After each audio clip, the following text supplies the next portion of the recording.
भगवान श्री कृष्ण बलराम को लिवा लाने के लिए जब कंस ने अक्रूर को मथुरा से भेजा, तब ये प्रेमातुर होकर नंद गोकुल को चले। प्रेम चिंतित अक्रूर जी के नेत्रों से आंसुओं की धारा बह चली। मार्ग में जाते हुए सोच रहे थे कि कब मैं शीघ्र जाकर शोभा धाम श्याम सुंदर को देखूंगा। वे मन ही मन यही मना रहे थे कि मुझे जो यह शुभ शकुन हो रहे हैं, इनका फल प्रभु दर्शन ही हो। उन्हें दर्शनों के अतिरिक्त और कुछ भी अच्छा नहीं लग रहा था। उन्हें अपने शरीर की सुध बुध नहीं थी। गोकुल में प्रविष्ट होते ही उन्हें धूलि में ब्रज ध्वज अंकुश कमलयुक्त श्री कृष्ण के चरण चिन्ह दिखाई पड़े, तो वे सहसा कूद पड़े और वहीं ब्रज रज में लौटने लगे। वंदन भक्ति में परम प्रवीण श्री अक्रूर जी के हृदय में बिल्कुल नई प्रेममयी एक अभिलाषा प्रकट हुई। श्री सुखदेव जी ने श्रीमद् भागवत में उस उत्कंठा का वर्णन किया है जो भक्तों के जीवन में भक्ति रूपी प्राणों के लिए संजीवन बूटी है। बलराम और श्री कृष्ण दोनों भाई बड़े प्रेम से अक्रूर जी से छाती लाकर मिले। अक्रूर जी ने मार्ग में जितने मनोरथ किए थे वे सभी पूर्ण हो गए। प्रभु की रूप माधुरी से उनके नेत्र आनंद से खिल उठे। अक्रूर जी ने अपने हृदय को प्रेमार्द्र करके प्रभु में लीन कर लिया। श्री अक्रूर जी से संबंधित विवरण 6 में भी आया है। श्री हनुमान जी भगवान की दास भक्ति के आचार्य हैं। वे स्वयं कहते हैं, दासो हम कौशलेंद्रस्य, अर्थात मैं कौशलेंद्र श्री रामचंद्र जी का दास हूँ। श्री हनुमान जी के जन्म के संबंध में यह कथा प्रसिद्ध है कि अपने इष्टदेव प्रभु श्री राम जी की सेवा करने के लिए स्वयं भगवान शंकर ही रुद्र रूप छोड़कर वानर रूप में अवतरित हुए थे। गोस्वामी जी इस तथ्य को दोहावली 142 से 143 में इस प्रकार निरूपित करते हैं। जय शरीर रति राम सो सोई आदर है सुजान, रुद्र देह तजिने बस बानर भे हनुमान, जानी राम सेवा सरस समुझि कर अनुमान, और उरुखा ते सेवक भय हरते भय हनुमान। अर्थात सज्जन उस शरीर का आदर करते हैं जिससे श्री राम से प्रेम हो। इसी स्नेहवश रुद्रदेव को त्याग कर हनुमान जी ने वानर का शरीर धारण किया। इसी प्रकार श्री राम जी की सेवा का आनंद अपने मन में जानकर ही ब्रह्मा जी जामवंत और शंकर जी हनुमान जी के रूप में अवतरित हुए। श्री अर्जुन जी, एष नारायण कृष्ण फाल्गुनश्च नरः स्मृतः, नारायणो नरश्चैव सत्वमेकं द्विधा कृतम्। महाभारत उद्योग पर्व 49-20।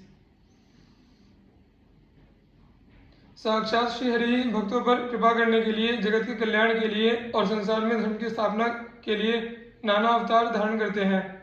लोक मंगल के लिए नर नारायण इन 2 रूपों में बद्रिकाश्रम में तप करते हैं। श्री कृष्ण चंद्र और अर्जुन के रूप में वे ही द्वापर के अंत में पृथ्वी पर अवतीर्ण हुए। अर्जुन पांडवों में मझले भाई थे, अर्थात युधिष्ठिर तथा भीमसेन से अर्जुन छोटे थे और नकुल तथा सहदेव से बड़े। श्री कृष्णचंद्र के समान ही उनका वर्ण नव जलधर श्याम था। वे कमल नेत्र एवं आजानु बाहु थे। भगवान व्यास ने तथा भीष्म पितामह ने अनेक बार महाभारत में कहा है कि वीरता, स्फूर्ति, ओज, तेज, शस्त्र संचालन की कुशलता और अस्त्र ज्ञान में अर्जुन के समान दूसरा कोई नहीं है। सही पांडव धर्मात्मा, उदार, विनयी, ब्राह्मणों के भक्त तथा भगवान को परम प्रिय थे, किंतु अर्जुन तो श्री कृष्णचंद्र से अभिन्न उन श्याम सुंदर के समवयस्क सखा और उनके प्राणी थे। दृढ़ प्रतिज्ञा के लिए अर्जुन की बड़ी ख्याति है।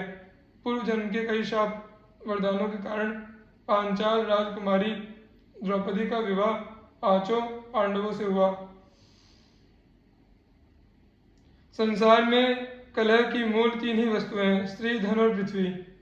इन तीनों में भी स्त्री के लिए जितना रक्तपात हुआ है उतना और किसी के लिए नहीं हुआ। एक स्त्री के कारण भाइयों में परस्पर वैमनस्य न हो, इसलिए देवर्षि नारद जी की आज्ञा से पांडवों ने नियम बनाया कि प्रत्येक भाई 2 महीने 12 दिन के क्रम से द्रौपदी के पास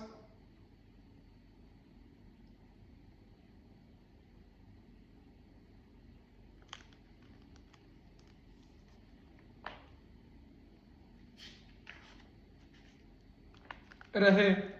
यदि एक भाई एकांत में द्रौपदी के पास हो और दूसरा वहां उसे देख ले तो वह 12 वर्ष का निर्वासन स्वीकार करे।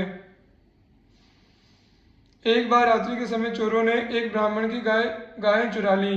वह पुकारता हुआ राजमहल के पास आया। वह कह रहा था, जो राजा प्रजा से उसकी आय का 6वां भाग लेकर भी रक्षा नहीं करता वह पापी है।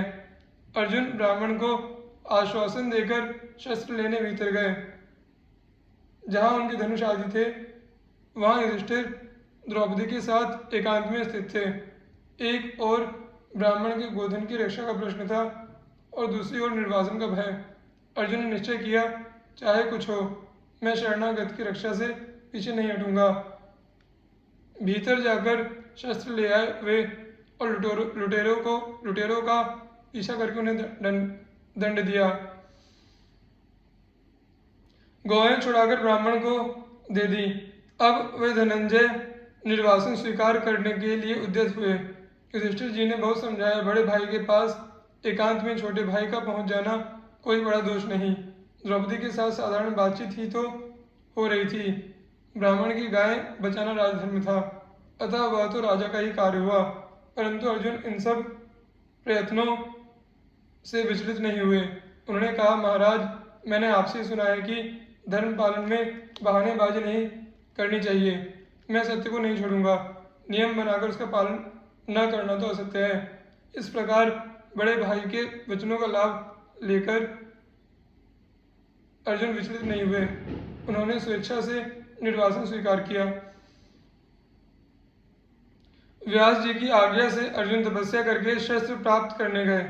अपने तप तथा पराक्रम से उन्होंने भगवान शंकर को प्रसन्न करके पाशुपतास्त्र प्राप्त किया। दूसरे लोकपालों ने भी प्रसन्न होकर अपने अपने दिव्यास्त्र उन्हें दिए। इसी समय देवराज इंद्र का सारथी मातली रथ लेकर उन्हें बुलाने आया। उस पर बैठकर वे स्वर्ग गए और वहां देवताओं के द्रोही असुरों को उन्होंने पराजित किया। वहीं चित्रसेन गंधर्व से उन्होंने नृत्य गान वाद्य की कला सीखी। एक दिन अर्जुन इंद्र के साथ उनके सिंहासन पर बैठे थे। देवराज ने देखा कि पार्थ की दृष्टि देवसभा में नाचती हुई उर्वशी अप्सरा पर लगी है। इंद्र ने समझा कि अर्जुन उस अप्सरा पर आ सकते हैं। पराक्रमी धनंजय को प्रसन्न करने के लिए उन्होंने एकांत में चित्रसेन गंधर्व के द्वारा उर्वशी को रात्रि में अर्जुन के पास जाने का संदेश दिया। उर्वशी अर्जुन के भव्य रूप और एवं महान पराक्रम पर पहले से ही मोहित थी। इंद्र का संदेश पाकर वह बहुत प्रसन्न हुई।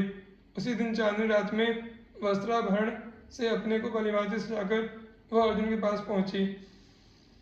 अर्जुन ने उसका आदर से स्वागत किया। जो उर्वशी बड़े बड़े तपस्वी ऋषियों को खूब सरलता से विचलित करने में समर्थ हुई थी, भगवान नारायण की दी हुई, जो स्वर्ग की सर्वश्रेष्ठ सुंदरी थी, एकांत में वह रात्रि के समय अर्जुन के पास गई थी। उसने इंद्र का संदेश कहकर अपनी वासना प्रकट की। अर्जुन के मन में इससे तनिक भी विकार नहीं आया। उन्होंने कहा, माता, आप हमारे पूर्ववंश के पूर्वज महाराज पुरुरवा की पत्नी रही हैं। आपसे ही हमारा वंश चला है। भरत कुल की जननी समझकर ही देवसभा में मैं आपको देख रहा था और मैंने मन ही मन आपको प्रणाम किया था। देवराज को समझने में भूल हुई। मैं तो आपके पुत्र के समान हूँ, क्षमा करें। उर्वशी काम मोहिता थी। उसने बहुत समझाया कि स्वर्ग की अप्सराएं किसी की पत्नी नहीं होती। उनका उपभोग करने का कभी स्वर्ग आए लोगों को अधिकार है। उनका उपभोग करने का सभी स्वर्ग आए लोगों को अधिकार है। परंतु अर्जुन का मन अविचल था। उन्होंने कहा, देवी, मैं जो कहता हूँ उसे आप सब दिशाएं और सब देवता सुन ले। जैसे मेरे लिए माता कुंती और माद्री पूज्य हैं, जैसे सची मेरी माता है, वैसे ही मेरे वंश की जननी आप भी मेरी माता हैं। मैं आपके चरणों में प्रणाम करता हूँ।